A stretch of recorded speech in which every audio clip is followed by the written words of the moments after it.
to empower young people. You frequently use the hashtag building a better Africa, I noticed.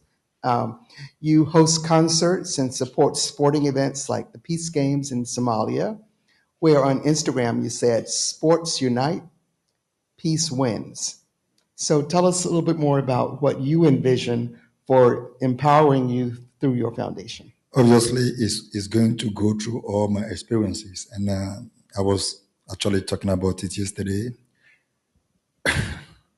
It's funny because I remember being sacked in school because of school tuition, because of school fee, and my parents couldn't afford to pay it. And I can imagine in everyone's head we'll be talking about couple of ground, but it's actually in between 25, 23 to $29.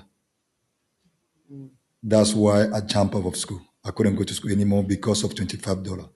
So for me, it was like maybe 9,000 safer because I was schooling in Ghana because my parents are from Nigeria. So they actually wanted me to do English. Togo is a French colonized country.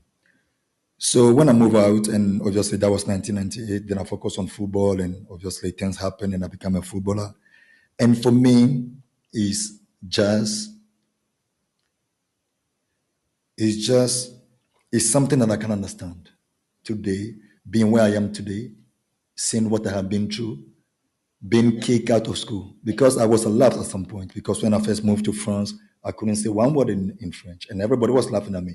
Obviously, my interview would go south, and like, what is he saying? Because I didn't go to school.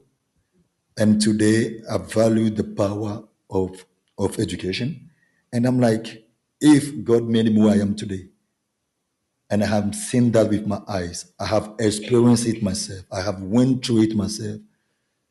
Obviously, today I can do anything I want. I have to make sure kids or our younger generation go to school. It's very important. And for me, that's when I became a close friend to Boris. Obviously, during my career, I was doing it normally. I would decide to go on holiday. Then I would go to the north of the country, build a school. I would go here, build a hospital. I would go here, put, renovate a college or whatever. And when I retired, I met him maybe a year before retiring. And when I retired, it's like, what you are doing by yourself is great. What you are doing by yourself is nice. But how long can you do it for? But can you imagine if, with your connection, with your name, the image behind you, if you bring people together, you can even touch more lives. And I'm like, let's try it.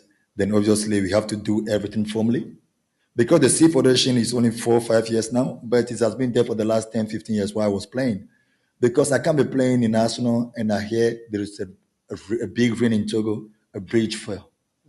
What is the next thing to do? I will call my team, my people, send water, send maize, send rice, and see how you can fix the problem. And that was my job. That's what I was doing as an individual. And when it happened to I retire, now I have time for myself. I can travel myself. That's why we put the foundation together. We have an university called USDM in Togo, which have nothing to do with Morgan State University. But we're doing things Africans way. And I'm like, you know what? Why wouldn't I join hand with people? Because today, with my name, somebody that doesn't study that much, out of 54 country in Africa, I can proudly said in the last 3 or 4 years, I have met 20 presidents with this education.